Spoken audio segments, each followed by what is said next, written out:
Señor, y permítenos, Señor, deleitarnos en tu palabra, deleitarnos en usted, y que podamos ser, Señor, edificados, y que todo sea para su gloria. Ayúdanos, Señor, ponemos esta noche en tus manos y quita toda distracción que haya, y que podamos conocerte hoy más, Señor, y temer más, Señor, y amar más tu venida.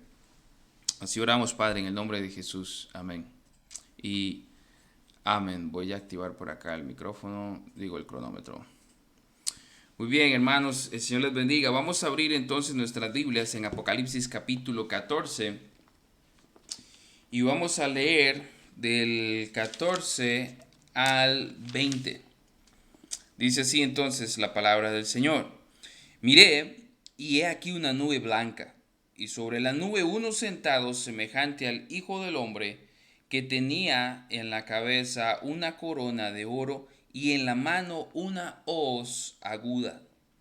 Y del templo salió otro ángel, clamando a gran voz al que estaba sentado sobre la nube: Mete tu hoz y ciega, porque la hora de cegar ha llegado, pues la mies de la tierra está madura. Y el que estaba sentado sobre la nube metió su hoz en la tierra, y la tierra fue cegada. Salió otro ángel del templo que está en el cielo, teniendo también una hoz aguda. Y salió del altar otro ángel que tenía poder sobre el fuego, y llamó a gran voz al ángel al que tenía la hoz aguda, diciendo: Mete tu hoz aguda y vendimia los racimos de la tierra, porque sus uvas están maduras. Y el ángel arrojó su hoz en la tierra, y vendimió la viña de la tierra, y echó las uvas en el gran lagar de la ira de Dios. Y fue pisado el lagar fuera de la ciudad, y del lagar salió sangre hasta los frenos de los caballos por 1600 estadios. Dios añada bendición a su palabra. En el verso 13, en el capítulo 13 más bien, vimos cómo esas dos bestias se levantaban, el gran dragón y los moradores de la tierra se iban en pos de la bestia, de manera que ellos empiezan siendo títeres de este titiritero a perseguir la iglesia y atacarla. Sí, por favor. Vemos la Biblia, el Espíritu Santo le dijo a las iglesias destinatarias realmente quién era su enemigo, y es Satanás y sus demonios. En el capítulo 14, Dios entonces le muestra a la iglesia que ellos son su especial tesoro, que Dios soberanamente los selló con ese sello del Cordero, y que ellos debían entonces valientemente ir y anunciar, a pesar de las vicisitudes y amenazas o persecuciones, el, gracias, el Evangelio de Dios, el Evangelio eterno. Dijimos que solo hay un Evangelio, y es el Evangelio de Jesús, el Evangelio eterno. Hemos visto que los elementos del Evangelio, los vimos hoy hace 8, cómo es importante anunciar a Jesús, la ira venidera y la salvación que hay en Cristo Jesús, y las consecuencias de los que niegan el Evangelio eterno. Hablamos del infierno y la gran condenación en la cual muchos ya están y otros están expuestos en este momento. Por lo tanto, hay que ir y predicarles el Evangelio. En esta porción de Apocalipsis capítulo 14 vamos a ver las dos ciegas. Así se llama el título del sermón. Y en esta porción vamos a ver esa escena final en la historia de la redención de la humanidad, con dos importantes analogías o parábolas, y es la siega del trigo y la siega de las uvas.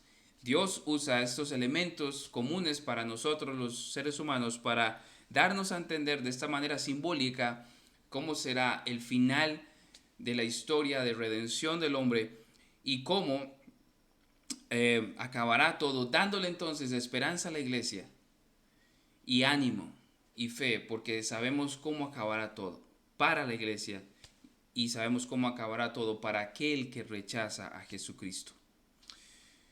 A continuación, entonces, mis hermanos, vamos a entrar al primer verso de la noche que nos da el primer encabezado. De hecho, solo veremos dos. El primer encabezado es sencillo: la ciega de la tierra. La ciega de la tierra. Ahora, cuando yo digo ciega, no piensen en una mujer que no puede ver. No, viene del verbo cegar, de recolectar. Y vamos a ver, cuando hablamos de ciega, vamos a ver lo que es recolectar el trigo y luego recolectar las uvas. ¿Sí? Dice entonces el verso 14, leo en la Reina Valera del 60, miré y he aquí una nube blanca, y sobre la nube uno sentado semejante al Hijo del Hombre, que tenía en la cabeza una corona de oro y en la mano una hoz aguda. Lo primero que nos dice el texto, dice Juan, yo miré, y es que cada vez que dice cual yo vi o yo miré, nos viene dando una visión, ¿sí? Y esta es una más en este importante libro del Apocalipsis. De hecho, Juan nos está llevando a meditar en ya mediciones similares, por ejemplo, que tuvo Daniel. Si usted va a Daniel capítulo 7, verso 13, lo leemos juntos. Daniel 7:13 dice, miraba yo en la visión de la noche, y he aquí con las nubes del cielo venía uno como hijo del hombre, como un hijo de hombre, que vino hasta el anciano de días y le hicieron acercarse delante de él. Vemos en este verso los elementos que vemos también en Apocalipsis capítulo 14, verso 14. Viene en la nube del cielo uno como el Hijo del Hombre, similar a lo que vemos en el capítulo 14. Aquel en una nube y sobre la nube uno sentado, semejante al Hijo del Hombre. Y yo quiero que también me acompañe a Mateo 24, 30 al 31. Y por ahora vamos a ver unos versículos referente a esto, porque si algo es precioso de la escritura y algo debemos tener en cuenta en cuanto a la escatología, es, número uno, que la escritura se interpreta con ella misma, pero también la escatología es sencilla y es bonita.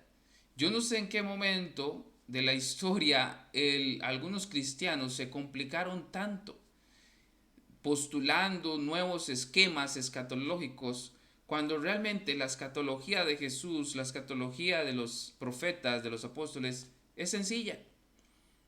Mateo 24, 30 al 31 dice, entonces aparecerá la señal del Hijo del Hombre en el cielo. Y entonces lamentarán todas las tribus de la tierra y verán al Hijo del Hombre viniendo sobre las nubes del cielo, ¿cómo? Con poder y gran gloria.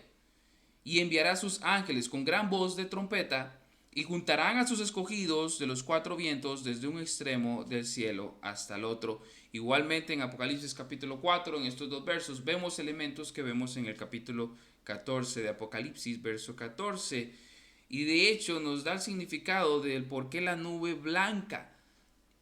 Nos dice el verso 14 que estamos estudiando, he aquí una nube blanca.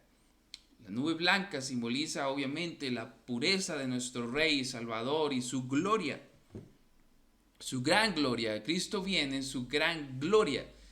La primera vez vino como siervo, se humilló hasta lo sumo, hasta la muerte y muerte de cruz. Pero esta vez viene como el gran Rey de Reyes, Señor de Señores, y viene en gran gloria. Y esa nube es simbolismo de su trono, ¿verdad? Un trono glorioso viene nuestro Rey Salvador. Y ahí un par de capítulos más adelante, en Mateo 26, y leemos del 63 al 64, está Jesús en este juicio que le están haciendo los fariseos y los maestros de la ley y todos ellos. Y le dice el sumo sacerdote a Jesús en el capítulo 26, verso 63. te conjuro por el Dios viviente que nos digas si eres tú el Cristo, el Hijo de Dios. Jesús le dijo, tú lo has dicho. Y además os digo, que desde ahora veréis al Hijo del Hombre sentado a la diestra del poder de Dios y viniendo en las nubes del cielo. Ellos sabían que Jesús estaba citando a Daniel y estaba citando la profecía de Daniel 7:13. Y vemos también los mismos elementos, la misma escatología por parte de Jesús, una venida y todos le van a ver. Y me encanta porque la Biblia es sencilla, es fácil de entender. La venida de Jesús es una.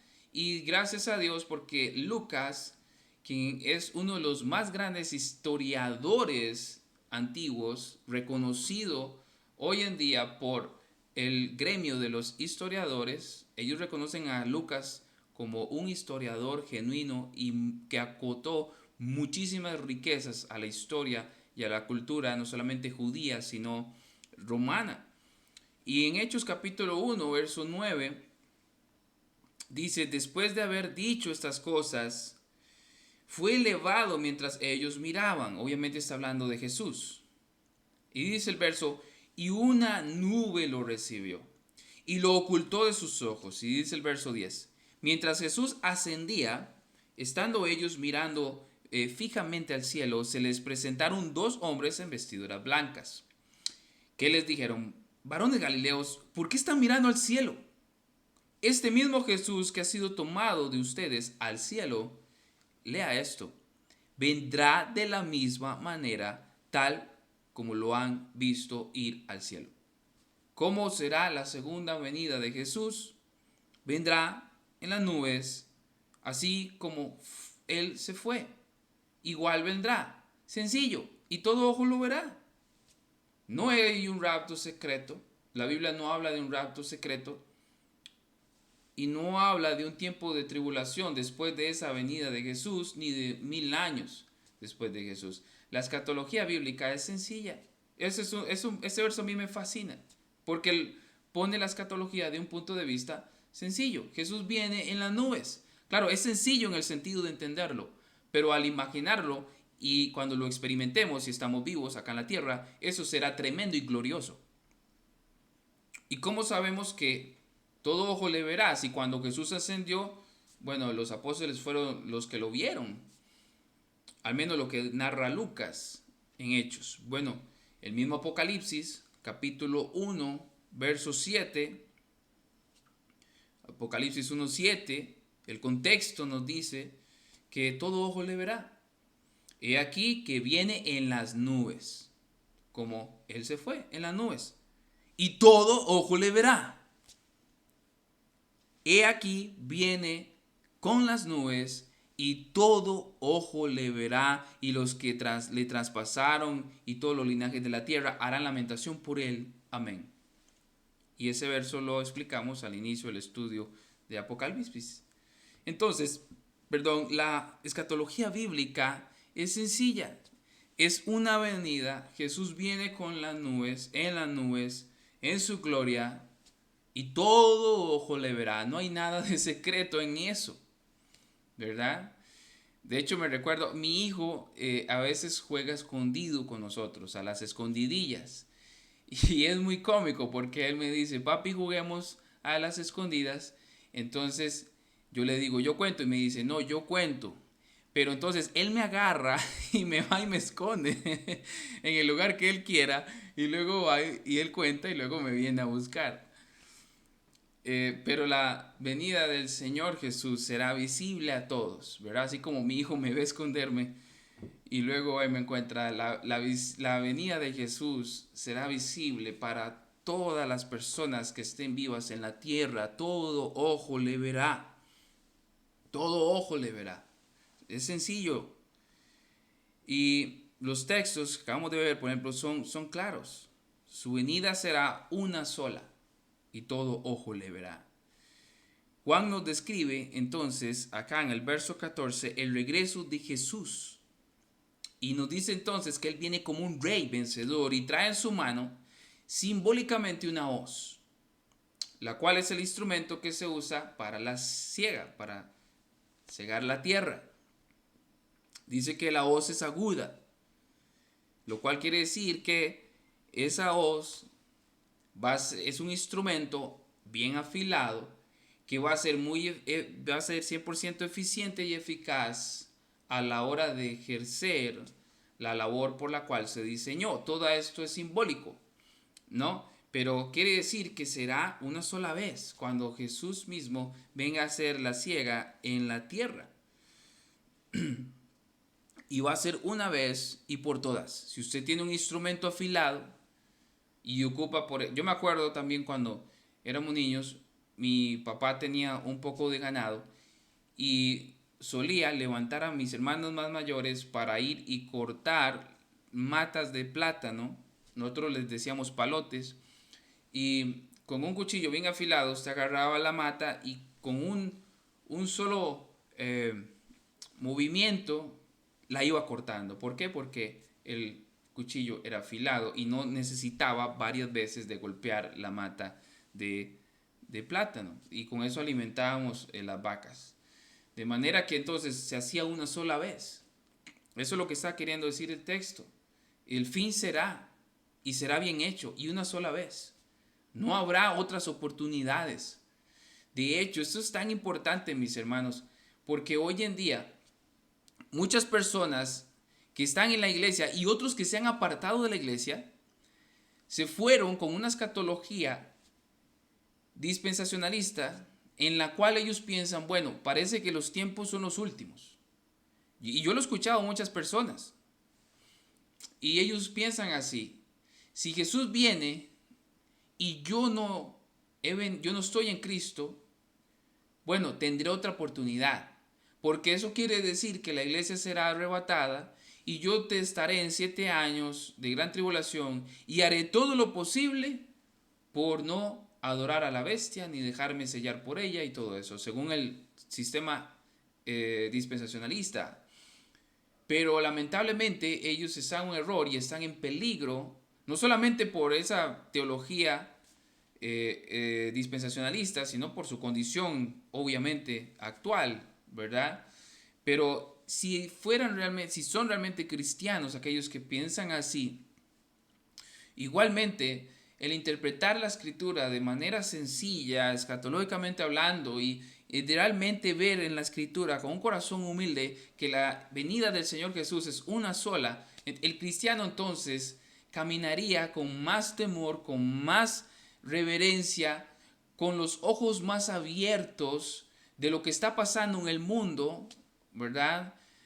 Como cita un programa muy lindo de los hermanos de la iglesia de Sugel Michelén y el hermano Dixon, aquel programa de la iglesia hermana que se llama Entendiendo los Tiempos. El cristiano entonces caminaría entendiendo los tiempos, comprendiendo la escritura, pero también bien abierto a lo que está sucediendo en la escena mundial actual. ¿Por qué? Porque podemos ir oliendo, teniendo una expectativa de que una persecución mayor nos podría alcanzar.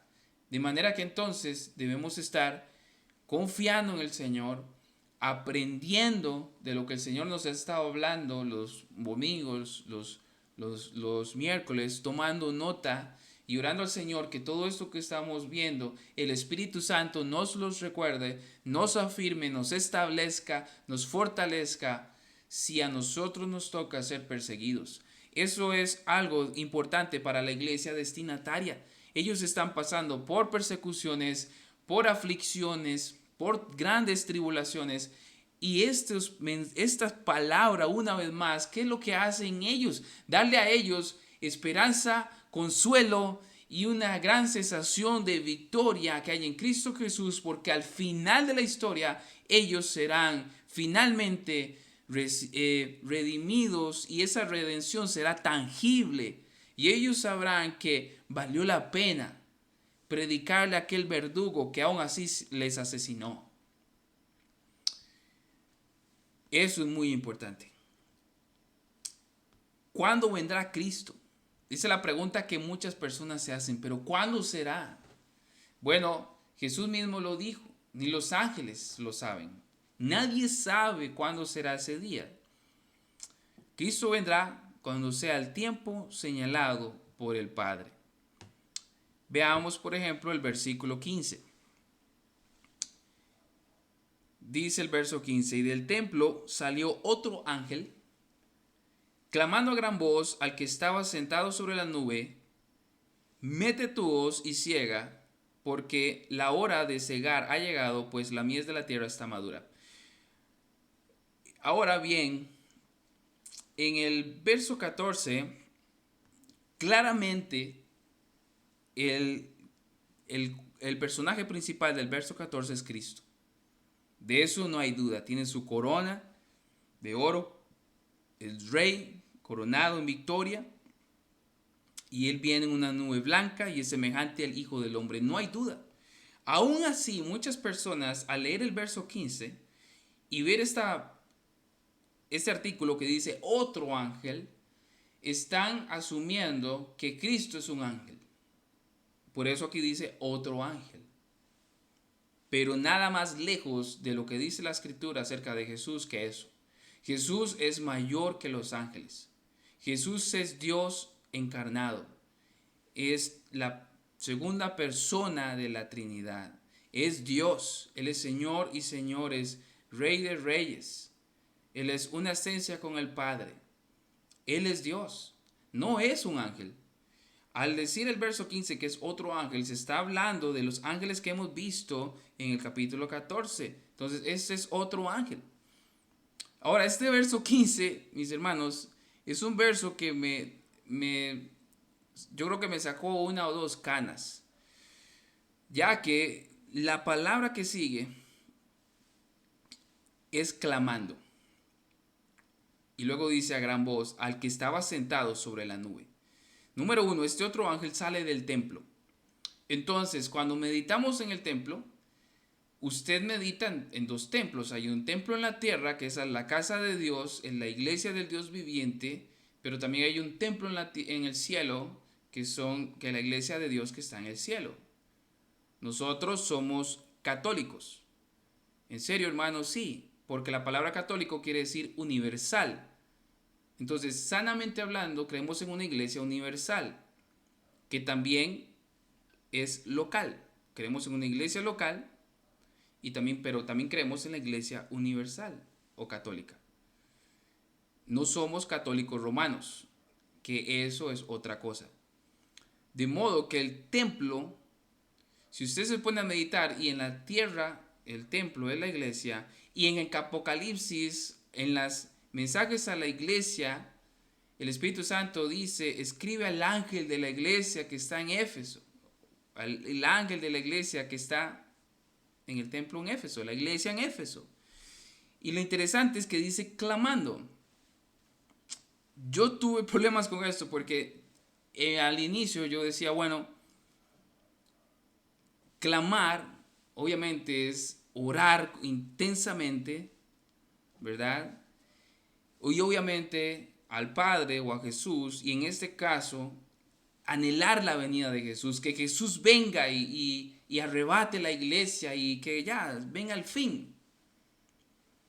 ¿Por qué pensé esto al inicio? Bueno, porque el pasaje 15, el verso 15, resulta que dice que le dice a gran voz al que está sentado sobre la nube. Entonces, este otro ángel está clamando, y no solamente a una voz bajita o media, es una gran voz. Y parece que le está dando una orden a Jesús, al que está sentado en la nube. Y nadie, ni siquiera un ángel, le puede dar órdenes a Jesús. En eso estaba yo ahí meditando y viendo. Y le dice, mete tu hoz, vea la orden, mete tu hoz y ciega. Un ángel dándole la orden a Jesús. No tiene sentido. Y dice, porque la hora de llegar ha llegado. Un ángel diciéndole a Jesús que ya era la hora. Pues la miel de la tierra está madura. De modo que, si algo he aprendido, es que yo no sé nada y debemos investigar e indagar. Entonces, cuando yo me encuentro pasajes tan complicados como este, me vengo a ver los comentaristas. Por ahí ojeé al hermano Henriksen, al hermano, gloria a Dios por él, el hermano Eduardo Flores, el hermano Salvador Dixon, a ver qué piensan sobre el texto. Y ambos concuerdan en que este ángel es una representación de Dios diciéndole a Jesús, ya es la hora, mete tu hoz y ciega. Dios y Jesús están íntimamente conectados. Ellos son Dios, son uno. Es la misma esencia, pero el pasaje simbólicamente da a entender eso para estos hermanos. De modo que no vamos a ser dogmáticos en esto, porque como hemos dicho, no vamos a detenernos en ver un árbol y perdernos el resto del bosque. Si hacemos teología bíblica y sistemática, sabemos que Jesús dijo, la hora nadie lo sabe, ni aun los ángeles, solo mi Padre. Entonces, esa interpretación es más coherente. Es Dios diciéndole a Jesús, ya es la hora, mete tu hoz y ciega. ¿Por qué? Porque la hora de cegar ha llegado, pues la mies de la tierra está madura. Ahora, la iglesia también debe decirle al Señor, Señor, ven pronto. La iglesia perseguida también le está diciendo a Jesús, ven pronto. No sabemos cuándo vas a llegar, Jesús. No lo sabemos. Puede ser hoy, puede ser mañana, puede ser en 5 años o en 1000 años. No lo sabemos, pero la iglesia anhela ver a Jesús. Anhela que ese día venga. Porque la vida aquí es vanidad. Porque la vida aquí, por más placentera que sea, el cristiano anhela estar en la presencia del Señor. Y no haya deleite en las cosas materiales, tanto como en el Señor. De modo que entonces hay una pequeña aplicación acá. Clamemos al Señor para decirle, Señor, ven. Pero ¿sabe algo precioso del verso? Es ese por qué. Y dice, porque la hora de cegar ha llegado, pues la mies de la tierra está madura. Mis hermanos, esta mies a la que se está refiriendo el texto es la iglesia. Es el trigo en la tierra. Es el trigo en la tierra. Es la iglesia. Y lo maravilloso de esto entonces se deduce que Jesús es el que va a cegar la tierra, el que va a hacer la recolecta de la mies. Jesús viene por su iglesia y Jesús va a ser el que hace el arrebatamiento de la iglesia. Y una de las cosas más lindas acá es que dice, está madura. Cuando el trigo está maduro, el trigo está seco. Ya está listo para ser cegado. Sabemos que cuando el último de los escogidos escuche el evangelio y Dios le otorgue la vida eterna, vendrá Cristo. No sabemos quién será el último de los escogidos. Por eso debemos predicar a toda criatura, a tiempo y fuera de tiempo, en todo momento. Pero algo lindo es que el texto nos invita a la vez a madurar. Somos trigo en la tierra, somos sal en la tierra, no somos cizaña, y Dios nos invita a madurar. Dios nos invita a crecer. Dios nos invita a que anhelemos ser como Jesús. Como Jesús. Gloria a Dios cuando se caen ídolos del corazón del hombre. Hoy leí en redes sociales de un hermano que creo que es puritano o algo así. Y él manifestó algo públicamente. Él dijo, ven este hombre y tenía la foto del hombre. Y él decía, yo lo admiraba. Un pastor luterano, estaba siendo perseguido por predicar que el homosexualismo es pecado. Entonces él lo escuchaba y lamentablemente en un mensaje este hombre empezó a enseñar que la salvación se pierde. Entonces el hermano que está haciendo el post ahí, la publicación en Facebook, dice humildemente, Dios me quitó un ídolo. Yo no me había dado cuenta, ese hombre era un ídolo en mi corazón. Y eso me llamó la atención y digo, qué lindo, porque a todos nosotros nos pasa. De repente admiramos a algún predicador, alguien que es muy elocuente y su vida es transparente y realmente nos motivan y anhelamos ser como ellos, pero hay que tener cuidado porque son hombres falibles. Y la invitación en las escrituras es admirar y anhelar ser como Cristo. No en vano la escritura dice, pongan los ojos en Jesús, el autor y consumador de la fe.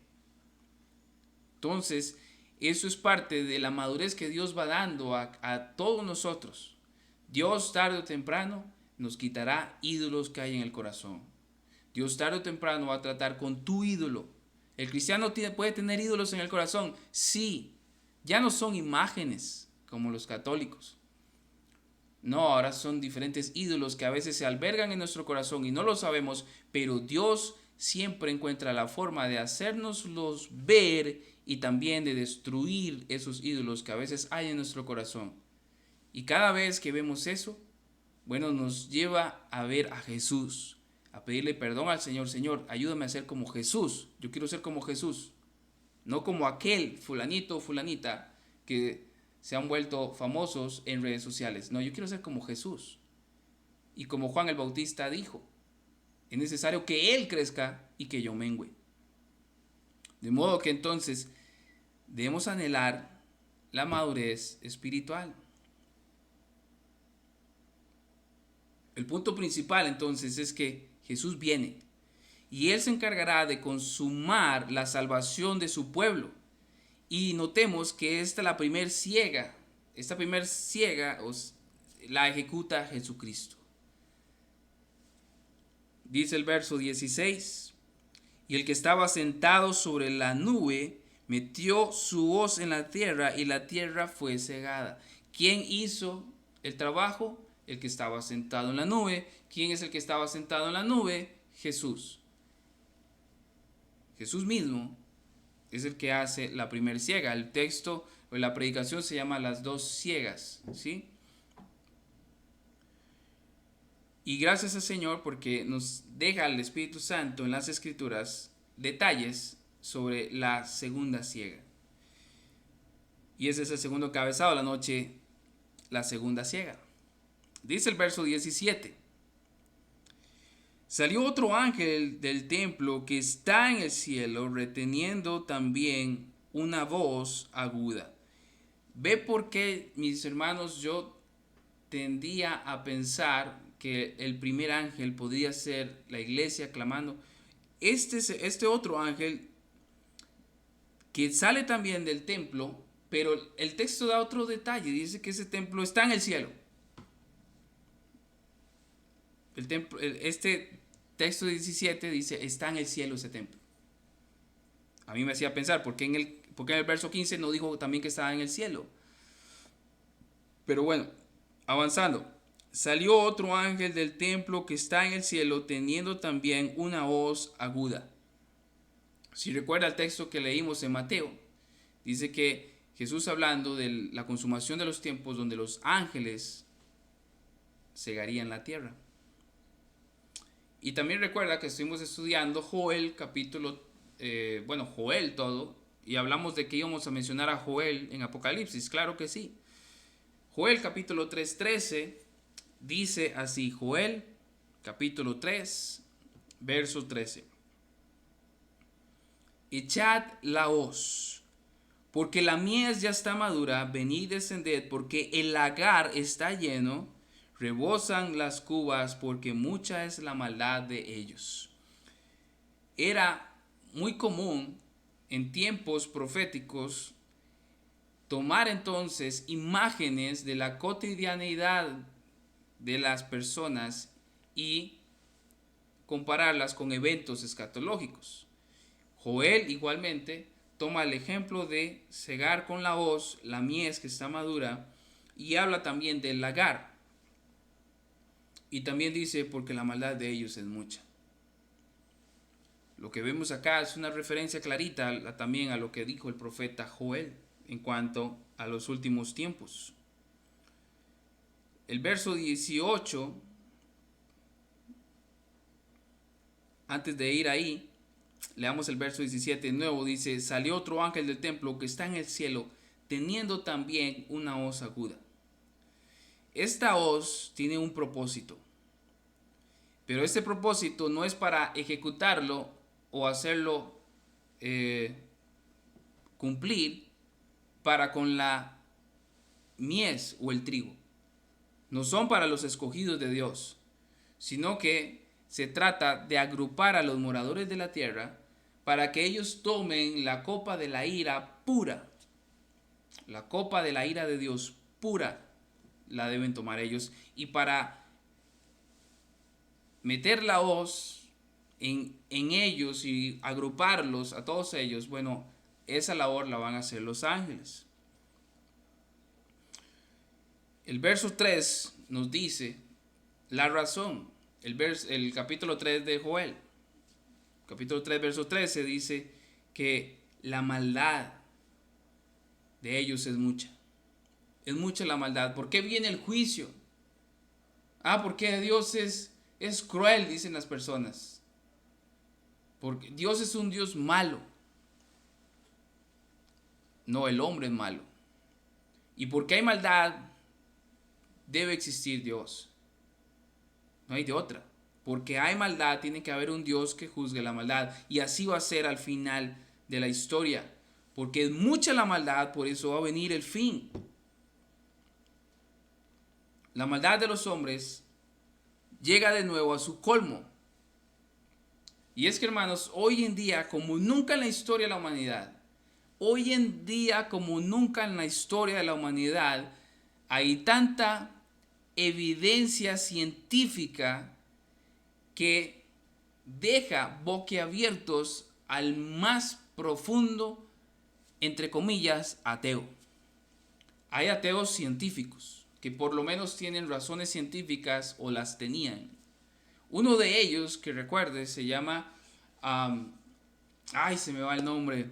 Ahorita me recuerdo. Él escribió más de 30 libros. Anthony Flew escribió más de 30 libros de ciencia, refutando la existencia de Dios. Cuando Anthony Flew se topa por los avances científicos con el ADN, con el flagelo bacteriano, Anthony Flew dice, es imposible que esto haya sido producto de la casualidad o de la evolución. El ADN le llaman el libro de la vida. El flagelo bacteriano es un motor, imagínense un motor de lancha, es igual, hecho de puras proteínas. Igual que el motor de lancha tiene una hélice ahí que gira, igual el flagelo bacteriano tiene una hélice que gira a no sé cuántas revoluciones por segundo, capaz de detenerse en seco y cambiar de dirección. Es un motor ensamblado. Los científicos dicen, pero hay un ensamblaje ahí, eso es imposible que haya sido producto de la evolución. Hay diseño detrás de eso. Personas como Anthony Flew ya no son ateas, ya dicen es imposible, científicamente hablando es imposible, por lo tanto creo que existe un creador. Yo no sé si él es cristiano, pero ya él abandonó el ateísmo y ahora empieza a escribir libros a favor del teísmo. El punto es que hoy en día esta generación que se han estado levantando y las que vendrán son generaciones que no tienen excusa en lo más mínimo para decir que no hay un Dios, un creador, un juez, un legislador. No la tienen. Entonces, mayor culpa tiene esta generación al tener tanta prueba, incluso científica, profunda, detallada, de lo que encontramos en el microcosmos, en el macrocosmos, acerca de Dios. Y aún así se rebelan contra Dios, le dan la espalda a Dios, andan en sus pecados, en sus abominaciones, blasfeman contra Dios abiertamente. En todo tipo de arte encontramos blasfemias contra Dios, de manera que el hombre cada vez se vuelve más perverso, más pervertido, su naturaleza más distorsionada. Hoy vemos en redes sociales el bestialismo. Una mujer se casa con un gato, hombres que se creen perros, una mujer que se cree caballo. En Canadá es legal la zoofilia. Hoy, más que nunca, a lo bueno le llaman malo y a lo malo le llaman bueno. ¿Cómo no va a venir Dios a hacer un juicio justo? Notemos que en el verso 18 dice, salió del altar otro ángel. Y recordemos que en Apocalipsis 8:5, si usted se vuelve un poquito para atrás, Apocalipsis 8:5 dice, y el ángel tomó el incensario y lo llenó del fuego del altar y lo arrojó a la tierra, y hubo truenos y voces y relámpagos y un terremoto. En Apocalipsis 8:5 vimos todos estos simbolismos acerca del mismo evento, hablando del mismo evento. Y también de ese altar, recuerdan que ahí llegaban las oraciones de los santos. Y aquellas oraciones que veíamos en Apocalipsis 6, versos 9 y 10, de los mártires, de nuestros hermanos que murieron por causa de Cristo, diciendo, Señor, ¿hasta cuándo? ¿Cuándo vengarás nuestra muerte? ¿Cuándo vendrá la venganza? Apocalipsis capítulo 14, verso 18, bueno, este pasaje que estamos estudiando está dando respuesta. Ese día llegará, sí o sí. Y de ahí salía este ángel, dando a entender sus oraciones serán respondidas, claro que sí.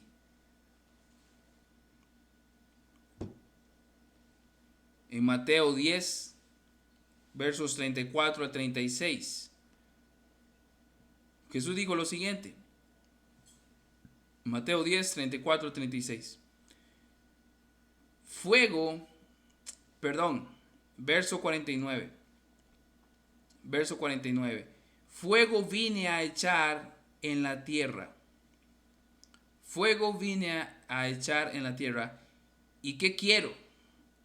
Si ya se ha encendido. Jesús dijo, el juicio ya viene, el hacha está puesta. Y de hecho, en este tema es hermoso, la misma Biblia nos da aplicaciones.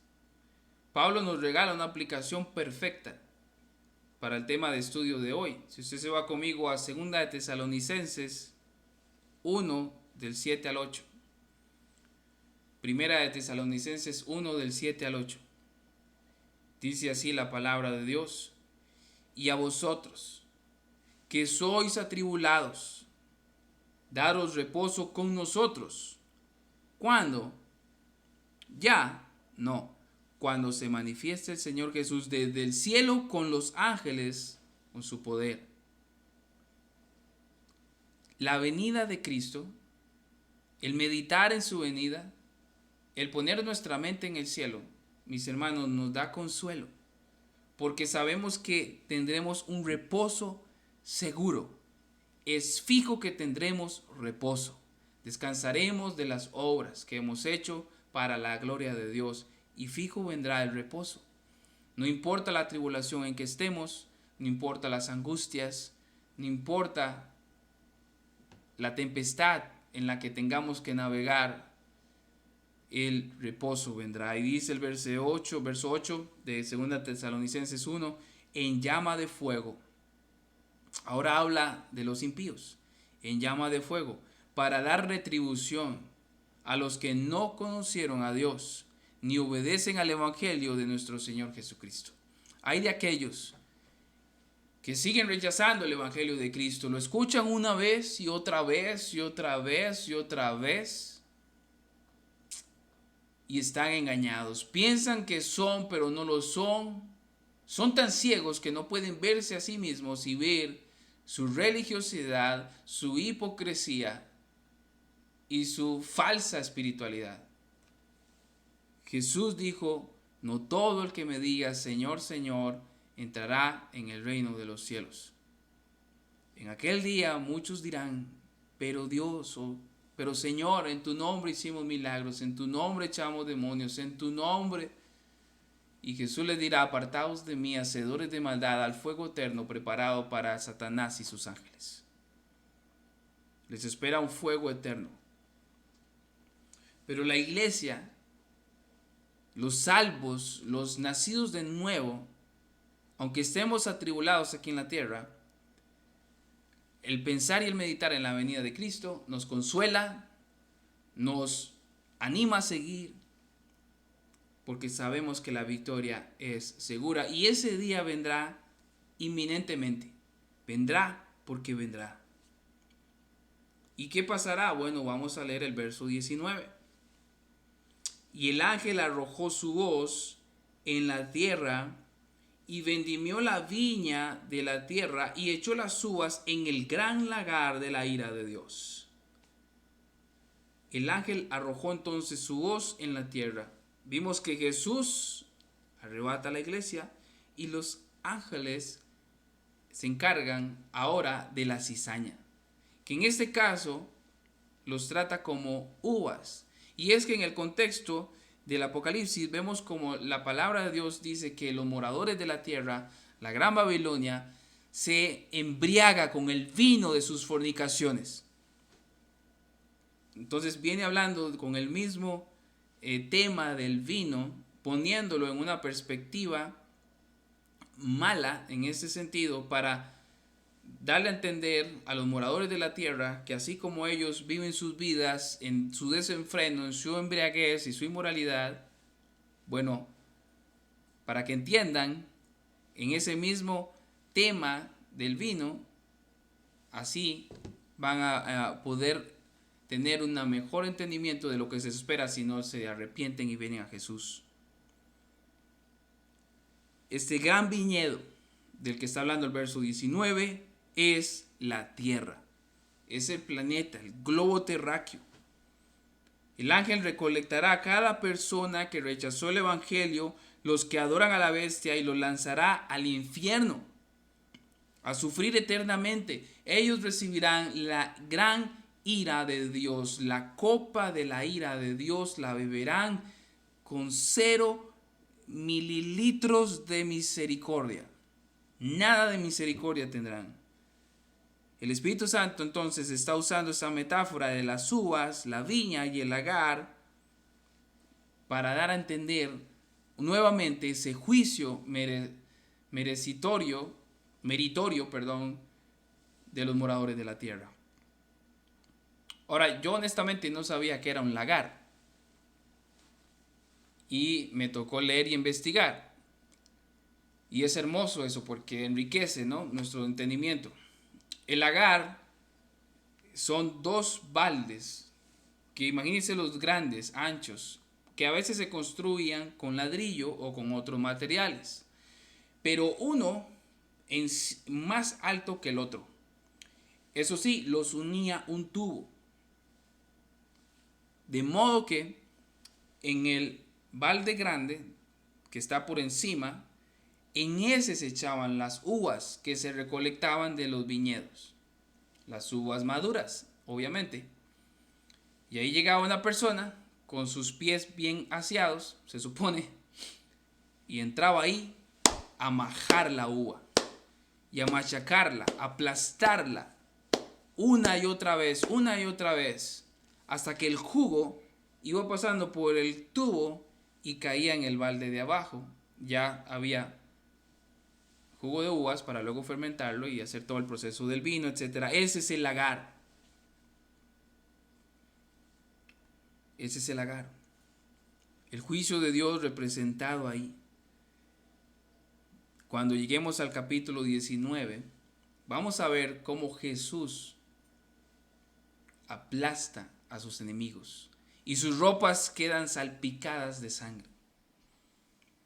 De hecho, esto del lagar, el viñedo y las uvas, es un mensaje bien pintoresco, en los cuales la iglesia destinataria y nosotros también podemos usar para hablarle al impío. Si estuviéramos en Costa Rica hay tours bonitos de viñedos, a mí me gustaría ir a alguno y ver ese proceso. Y qué lindo es verlo y poder evangelizar a alguien y decirle, ¿sabes que la Biblia habla de eso? ¿En serio? Sí.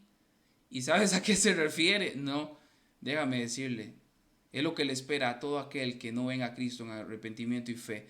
Así dice la Biblia, para que lo entiendas un poquitito de lo airado que está Dios, y así te va a aplastar y así te va a mayugar la ira de Dios, y todo el peso de la ira de Dios caerá sobre todo aquel que no venga a Cristo en arrepentimiento y fe.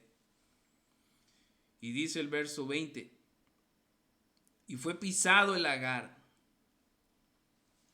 Ve como ahora sí tiene sentido en la palabra pisar. ¿Por qué pisar? Bueno, o sea, el juicio se ejecutó, pero fuera de la ciudad.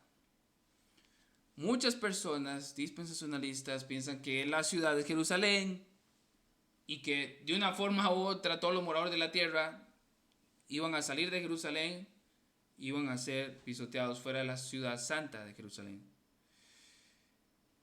Pero a la luz de lo que hemos estudiado, a la luz de la Escritura, la ciudad es Sión, es la nueva Jerusalén, es el monte santo, el templo de Dios, el Israel de Dios, es la iglesia. Lo que esta porción del versículo 20 está diciendo es que la iglesia no va a ser salpicada en lo más mínimo del juicio. Jesús fue el que recibió el juicio, no la iglesia. Cristo fue nuestro sustituto.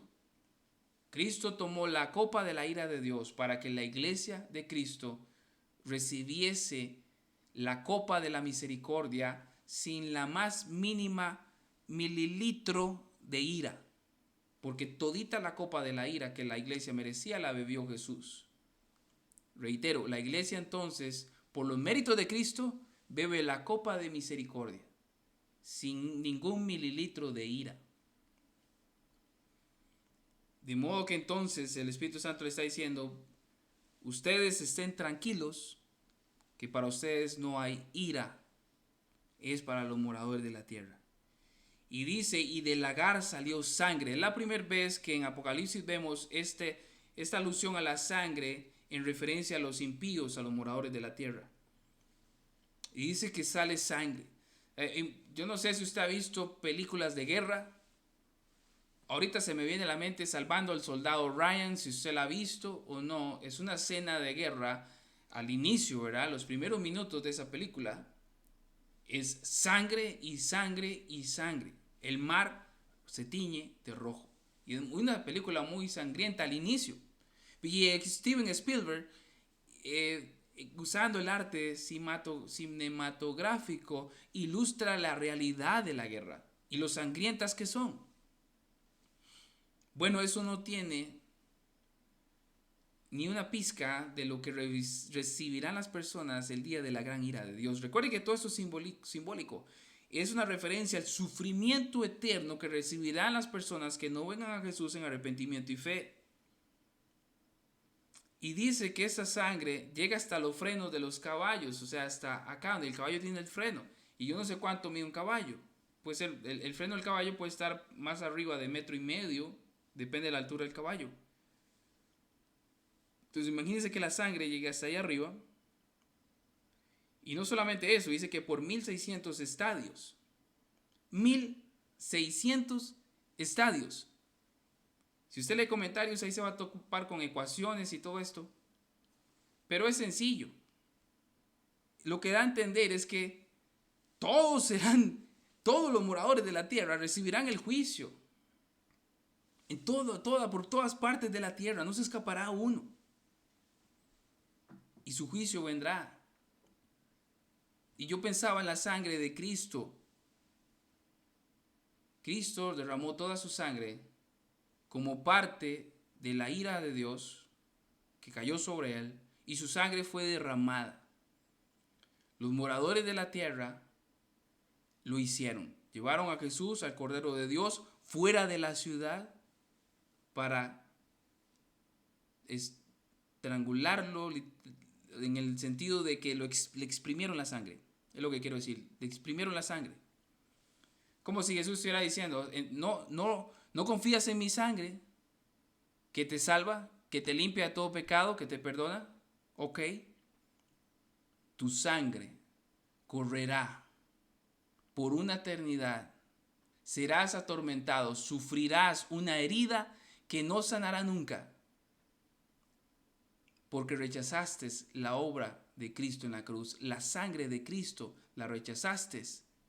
entonces verás la tuya saliendo de tu cuerpo por toda eternidad. Todo esto es simbólico. Estamos hablando de un sufrimiento eterno que recibirán los moradores de la tierra que menosprecian y pisotean la sangre de Cristo y la tienen por inmunda. Ellos entonces tendrán que recibir esa ira de Dios. Isaías 63, versos del 2 al 6, nos da una imagen que va acorde a lo que estamos estudiando.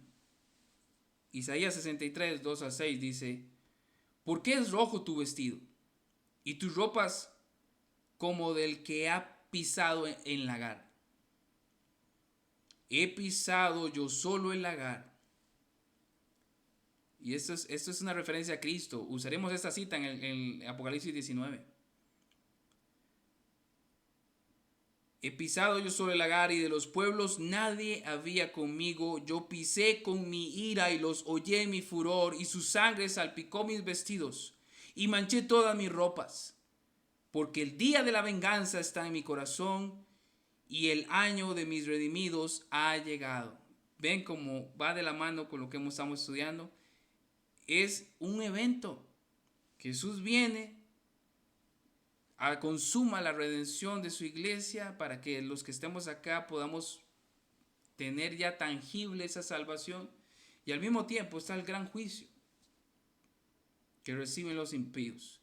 Y dice el verso 5: miré, y no había quien ayudara, me maravillé que no hubiera quien sustentase, y me salvó mi brazo y me sostuvo mi ira, y con mi ira hollé los pueblos, los embriagué en mi furor, y derramé en tierra su sangre.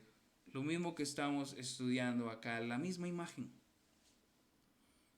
La misma imagen. Mis hermanos, cuando pasamos por estos versos en que vemos el Evangelio, vemos la condenación que reciben aquellos que rechazan el Evangelio.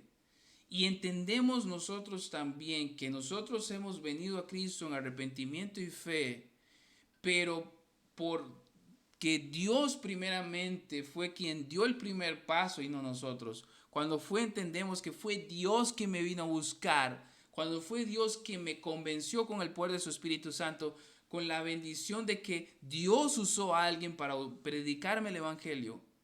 Y Dios me hizo nacer de nuevo. Y Dios me hizo ver mi pecado. Y Dios me humilló. Y vine a Cristo en arrepentimiento y fe. Y todo por lo que Dios hizo en mí.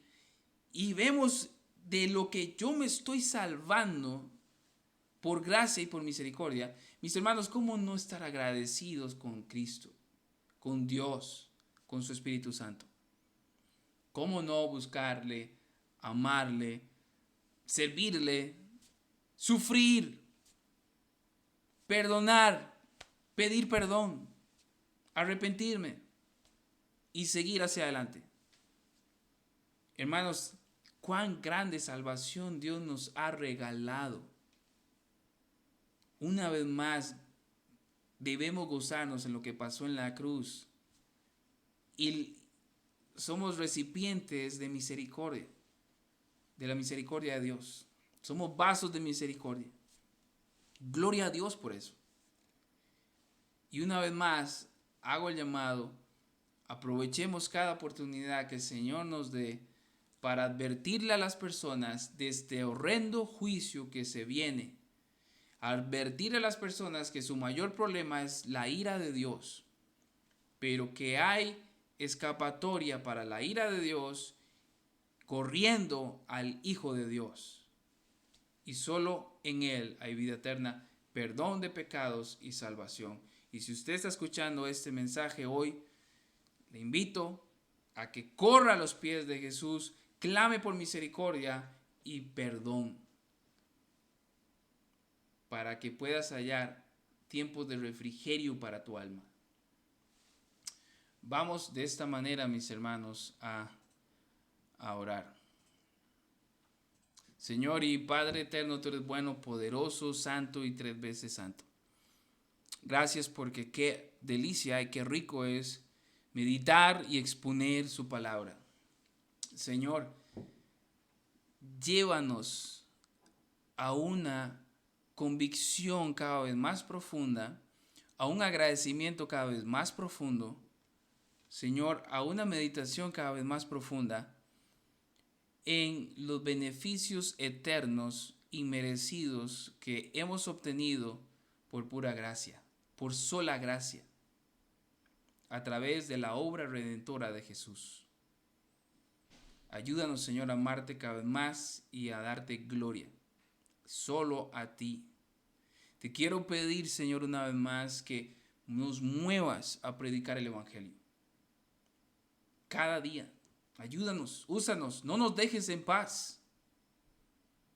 Si tenemos la oportunidad de predicar el Evangelio a alguien, no nos dejes en paz, que en la conciencia no nos deje. Ayúdanos, moldéanos, capacítanos, esfuérzanos. Que aquel día, Señor, cuando entremos en su gloria, podamos tener nuestras conciencias tranquilas de que predicamos el Evangelio.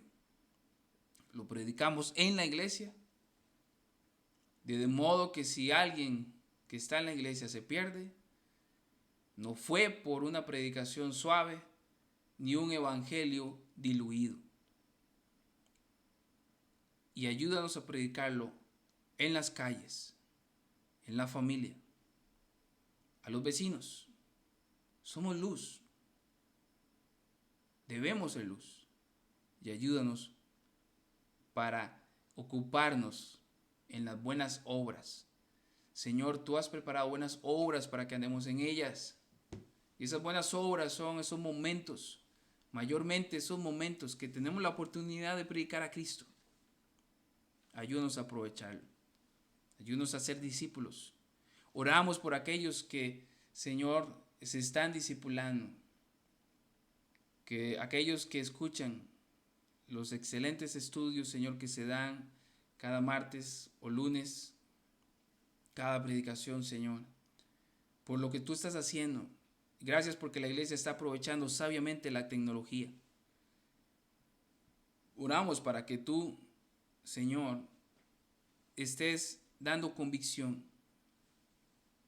Sabemos que la doctrina reformada, Señor, son una belleza, son, Señor, oro fino, es cristal puro. Pero algunas doctrinas para algunos, Señor, son un poquito difíciles de entender. Y sabemos y entendemos que solo su Espíritu Santo puede darles luz. Luz, trae convicción. Aquellos que luchan, oh Dios, en estos momentos, porque anhelan otras cosas en sus corazones y se quieren alejar de la iglesia, trata con ellos. Concédeles convicciones profundas. Concédeles la fe necesaria en momentos de prueba para ellos seguir adelante. Sácalos de una zona de confort si la están. Si están buscando zonas de confort y por eso se alejan de una congregación sana, trata con ellos. ¿Cuál ejemplo mejor que si no el mismo Cristo, que estando en su trono se despojó a sí mismo y vino a la tierra, se hizo hombre, dejó toda su gloria, su comodidad, para venir a sufrir como un mortal, frío, hambre, necesidades, Señor? Ayúdanos a imitar a Cristo. Señor, bendice el culto del domingo. Señor, bendice el taller del sábado. Oramos para que muchos tú los traigas y ellos puedan ser edificados. Oramos para que tú les des convicciones de que, Señor, si son pastores, anhelen una reforma total en la iglesia. Que no se queden con ciertas cositas, que anhelen una reforma, que anhelen tu palabra, que se rijan por el principio de sola escritura y que bajo ese principio se evalúen, se cuestionen.